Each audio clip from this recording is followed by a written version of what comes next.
বাংলাদেশের সাবেক প্রধানমন্ত্রী শেখ হাসিনাকে নিয়ে আলোচনা কিছুতেই থামানো যাচ্ছে না। আমরা যে যার মতো করে তার সম্পর্কে বলে যাচ্ছি।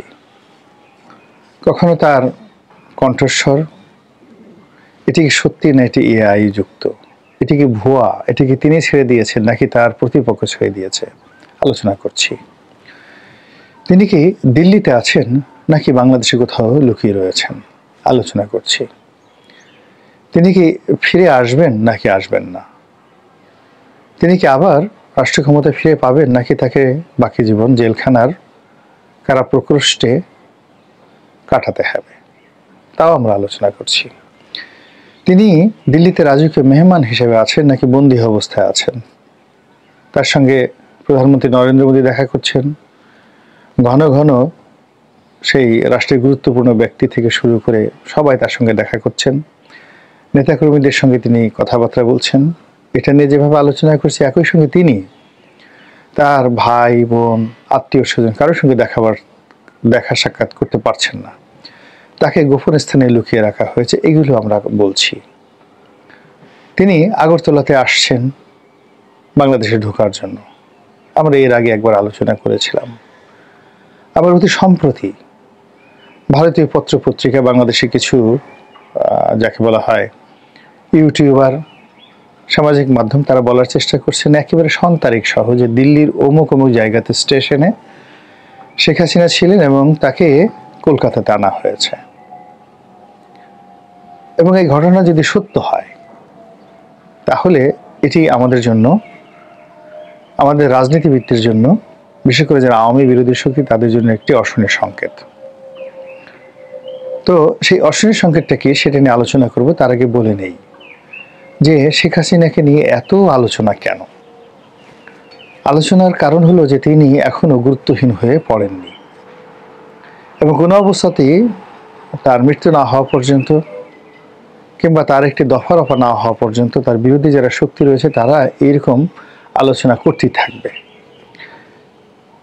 তো শেখ হাসিনা বিরোধীরা যতই আলোচনা করুন না কেন, সঙ্গে সঙ্গে তার সঙ্গে পাল্লা দিয়ে শেখ হাসিনার যারা পক্ষের যারা লোকজন রয়েছেন তারাও কিন্তু মারাত্মকভাবে আলোচনা করবে। এবং এই আলোচনার কেন্দ্রে অটোমেটিক শেখ হাসিনা থাকতে থাকতে একটা সময় হুট করে তিনি যদি ক্ষমতার পাদপীঠে চলে আসেন, এতে আশ্চর্য হওয়ার তেমন কিছুই নেই।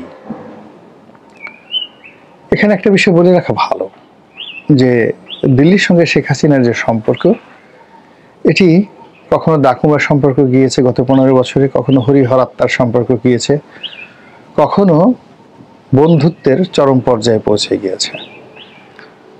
আমি অনেক আগের থেকেই বলে আসছিলাম যে শেখ হাসিনাকে একটা শিক্ষা দেওয়ার জন্য দিল্লি চেষ্টা করছে এবং শেখ হাসিনাকে বিভিন্ন আকার ইঙ্গিতে তারা বোঝানোর চেষ্টা করেছে, কিন্তু শেখ হাসিনা কখনোই বুঝেননি।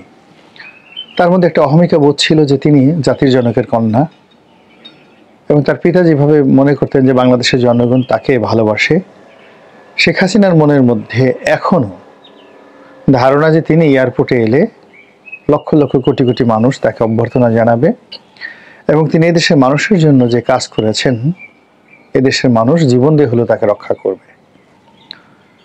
তিনি এও মনে করেন যে সেনাবাহিনীর বা রাজনৈতিক অঙ্গনে কিছু কুলাঙ্গার রয়েছে, তারা তার সঙ্গে বেইমানি করেছে এবং তিনি বিশ্বাস করেন যে তিনি ধর্ম করেন, কর্ম করেন, তাহাজ্জুদ নামাজ পড়েন, আল্লাহর রহমত তার প্রতি রয়েছে এবং আল্লাহর যদি রহমত না থাকতো তিনি মারা যেতেন। যে পরিস্থিতি তৈরি হয়েছিল 2024 সালের আগস্ট মাসে, তাতে তিনি মারা যেতে পারতেন। যেহেতু তিনি মারা যাননি এবং এখন পর্যন্ত জীবিত রয়েছেন, সেহেতু প্রতিশোধ নেওয়ার জন্য, কিছু কর্ম করার জন্য এবং তার আরাধ্য তিনি যে কাজগুলো করার জন্য সংকল্প করেছেন, সেই কাজগুলো করার জন্যই তিনি মূলত বেঁচে আছেন। এবং তার যে কয়েকটি অডিও ফুটেজ আমরা দেখেছি যেগুলো ভাইরাল হয়েছে, সব অডিওতে তিনি তার এই বেঁচে থাকাকে আল্লাহর একটা নিয়ামত হিসেবে তিনি বর্ণনা করেছেন।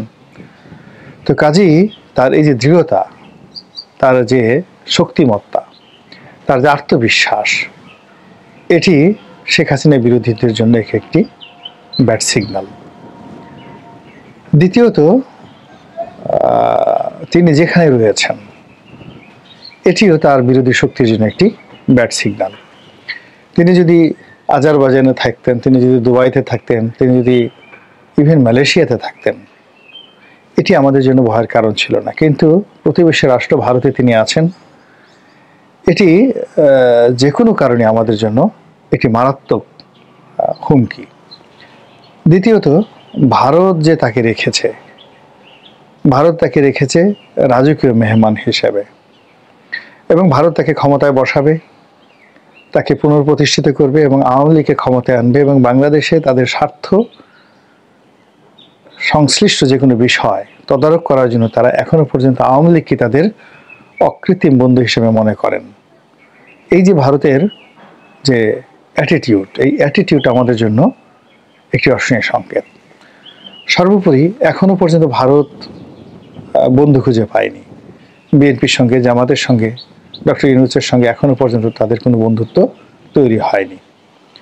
তো সেই দিক থেকে শেখ হাসিনাকে নিয়ে তাদের যে প্ল্যান, তাদের যে পরিকল্পনা, সেই পরিকল্পনা নিয়ে যদি আমরা ভয় না পাই, তাহলে আমরা বোকার স্বর্গে বসবাস করছি। এবং সর্বোপরি, কাকতালীয় কিনা জানি না, আমেরিকার যিনি গোয়েন্দা প্রধান মিস্টার তুলসী গ্যাবার্ড, তিনি মিসেস তুলসী গ্যাবার্ড, তিনি দিল্লি সফর করার পর দিল্লির কথাবার্তা পরিবর্তন হয়ে গিয়েছে। আওয়ামী লীগের মধ্যে এক ধরনের আত্মবিশ্বাস পয়দা হয়েছে, এবং আওয়ামী লীগের যারা লোকজন, তারা তুলসী গ্যাবার্ডের সঙ্গে শেখ হাসিনার বৈঠক হয়েছে এরকম একটা ছবি তৈরি করে তারা ইন্টারনেটে ছেড়ে দিয়েছে। আবার সেই ছবিটি সঠিক না বেঠিক, সেই ছবিটি ভুয়া নাকি জেনুইন, তা প্রমাণের জন্য আবার ফ্যাক্ট চেকিং যে সফটওয়্যার রয়েছে, সেটির মাধ্যমে দেশের বড় বড় টেলিভিশনগুলো প্রমাণ করার চেষ্টা করছে যে না, এটা একটা মিথ্যা ছবি, ভুয়া ছবি। তো অ্যাজ এ হোল যা কিছুই করছি না কেন, সব কিছুতেই শেখ হাসিনা আলোচনার কেন্দ্রে চলে এসেছেন। এবং তুলসী গ্যাবার্ড দিল্লি ত্যাগ করার পর যখন শেখ হাসিনাকে আবার কলকাতা আনা হলো বা আনা হয়েছে, এরকম ঘটনার কথা যখন আমরা শুনতে পাচ্ছি, এবং এই ঘটনা যদি বিন্দুমাত্র সত্য হয়ে থাকে, তাহলে আমাদের খবর আছে। এর কারণ হলো আমরা জানি আওয়ামী লীগের বেশিরভাগ মানুষ এখন যারা পলাতক কলকাতাতে আছেন, দলের শীর্ষ নেতৃবৃন্দ। তো তাদের সঙ্গে যদি শেখ হাসিনার দেখা হয়, সাক্ষাৎ হয়, এবং আওয়ামী লীগ যেটি বিশ্বাস করে এবং প্রচার করে যে তারা এখনো ক্ষমতাহীন নয়, এখনো শেখ হাসিনা বৈধ প্রধানমন্ত্রী, এবং তারা সবকিছু মনে করছে যে আগের মতোই আছে। তো সেক্ষেত্রে কলকাতাতে বসে তারা যদি সেই 1971 সনের মতো একটি প্রবাসী সরকার ঘোষণা করে, এবং সেই প্রবাসী সরকারের পক্ষে যদি তারা প্রচার চালায়, প্রোপাগান্ডা চালায়, একেবারে বিসমিল্লাতে তারা চীনকে না পেলেও রাশিয়াকে পেয়ে যাবে। ভারত যদি স্বীকৃতি দিয়ে দেয়, বিশ্বাস করেন বাংলাদেশের জন্য একটা প্রলয় হয়ে যাবে, রীতিমতো প্রলয় হয়ে যাবে। সরকার এই বিষয়গুলো ভাবছেন কি ভাবছেন না আমি বলতে পারবো না, তবে বাংলাদেশ সরকারের মধ্যে, সেনাবাহিনীর মধ্যে এমন কতগুলো সমস্যা দেখা দিয়েছে যে সমস্যাগুলোর কারণে শেখ হাসিনাকে কেন্দ্র করে আওয়ামী লীগের যে সম্ভাবনা, সেই সম্ভাবনার দ্বার ক্রমশ বেড়েই চলেছে। মহান আল্লাহ আমাদের সবাইকে হেদায়েত দান করুন এবং হেফাজত করুন। আসসালামু আলাইকুম ওয়া রাহমাতুল্লাহি ওয়া বারাকাতুহু।